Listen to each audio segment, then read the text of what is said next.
उठा दीजिए इंशाअल्लाह।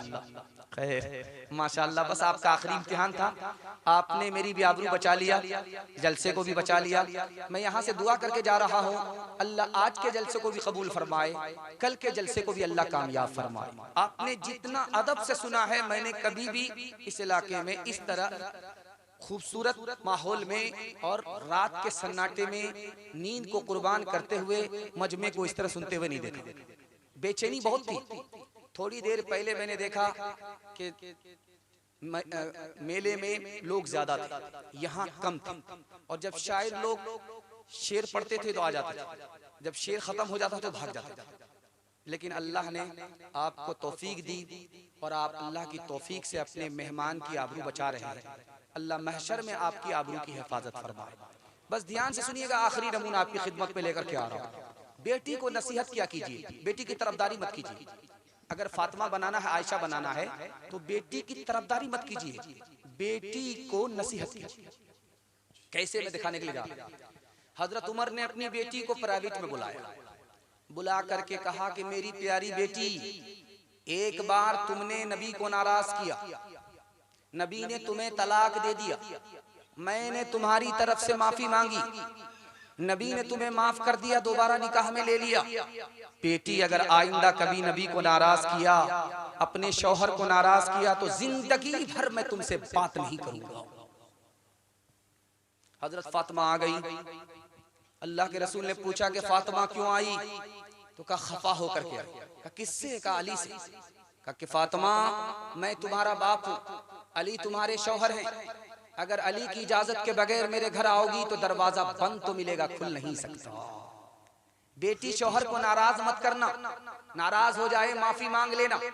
अगर शौहर को नाराज किया, शौहर ने माफ नहीं किया, तुमने माफी नहीं मांगी, तुम्हारा इंतकाल हो गया, मैं जिंदा रहा, बेटी मैं तुम्हारी नमाजे जनाजा भी नहीं पढ़ूंगा, नमाजे जनाजा पढ़ाऊंगा भी नहीं।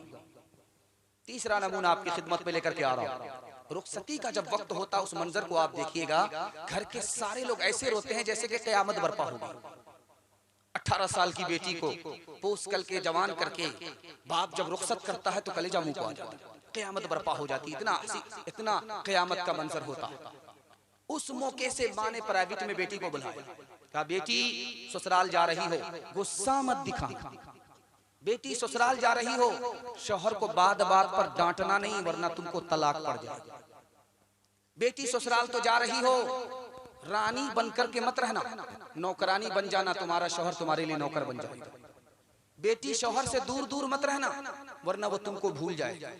बेटी शौहर के साथ साथ बाहर हमेशा मत निकलना, वरना उसको तुमसे नफरत हो जाएगी, तुम्हारी मोहब्बत कम हो जाएगी। बेटी जब ससुराल जा रही हो तो शौहर की नाक की हिफाजत करना, आंख की हिफाजत करना, कान की हिफाजत करना। तो बेटी ने कहा माँ, कान उसके हैं, आंख उसकी है, नाक उसकी, मैं कैसे हिफाजत करूं? कहा कि बेटी तुम्हारी गलत बात तुम्हारे शौहर के कान में ना पहुंचे, ये कान की हिफाजत है। बेटी तुम्हारे गुनाह की बदबू तुम्हारे शौहर की नाक में ना पहुंचे, ये नाक की हिफाजत है। बेटी अटीचर फटीचर मत रहना जब शौहर तुम्हारा घर में रहे। नए कपड़े पहनना, पुराने नहीं, पुराने कपड़े हैं तो मैले नहीं, साफ सुथरे कपड़े पहन करके रहना, आंख में सुरमा लगा करके रहना, वजू करके रहना, गुस्ल करके रहना, गुस्ल नहीं तो वजू करके रहना, सुरमा लगा करके रहना, साफ सुथरे कपड़े पहन करके रहना, ताकि शौहर जब तुमको अपनी आंख से देखे तो उसकी आंख भी ठंडी हो, उसका दिल भी खुश हो जाए। माँ बेटी दोनों की उम्र बराबर। आप कहेंगे ऐसा कैसे हो सकता है? माँ का नाम आयशा रजी अल्लाह अन्हा, बेटी का नाम फातिमा रजी अल्लाह अन्हा, दोनों की उम्र बराबर। सौतेली माँ सौतेली बेटी, लेकिन सौतेला सुलूक नहीं। दिल की बात माँ बेटी से कह दे, बेटी दिल की बात माँ से कह दे, सहेली जैसा सुलूक। माँ की मजलिस में बेटी मुस्कुराती है तो माँ तो माँ होती है। ओ बेटी, बेमौका तुम्हारे मुस्कुराने की क्या वजह है? तो फातिमा ने कहा अम्मा ख्याल आया। का क्या ख्याल आया? कहा मैं रसूलुल्लाह की बेटी हूँ, आप तो अबू बकर की बेटी। समझ में आ गया कि बेटी को फख्र हो रहा है, अदब भी देना है, हौसला भी देना है।